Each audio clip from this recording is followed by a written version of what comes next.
الحمدللہ رب العالمین والصلاة والسلام علی سید المرسلین والعاقبۃ للمتقین اما بعد۔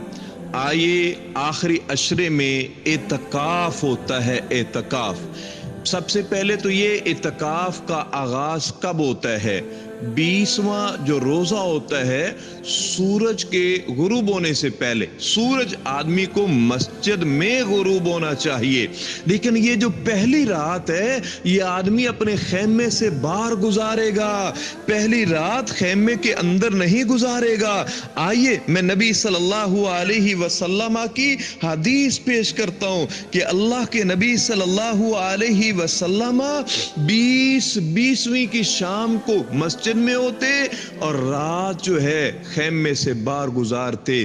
21 کی صبح کو نبی صلی اللہ علیہ وسلم اپنے خیمے میں داخل ہوتے تھے۔ اور آئیے امام بخاری رحمت اللہ علیہ حدیث لے کے آئے ہیں کہ نبی صلی اللہ علیہ وسلم ہمیشہ آخری عشرے میں اعتکاف کرتے رہے۔ اس سال جس سال آمنہ کے لال اس دنیا سے گئے، اللہ کے نبی نے آخری 10 دنوں کی بجائے 20 دن کا اعتکاف کیا تھا، اور آپ کے بعد آپ کی ازواج مطہرات، آپ کی بیویاں بھی باقاعدہ جو ہے وہ اعتکاف کرتی رہی۔ لہذا اعتکاف کرنا یہ نبی کی سنت ہے، اور مسلمان کا حق ہے کہ نبی کی سنت کو زندہ کیا جائے۔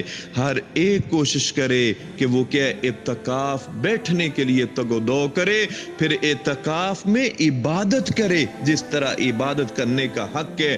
اعتکاف کے دوران بے جا موبائل کا غلط استعمال یہ کسی صورت بھی جائز نہیں ہوگا، بلکہ آئیے اعتکاف میں باتیں کرنا یہ بھی جائز نہیں ہے، بلکہ اعتکاف ایک ایسا عظیم عمل ہے کہ اعتکاف کے اندر آدمی اپنی گھر کی چار دیواری کے اندر بھی نہیں جا سکتا۔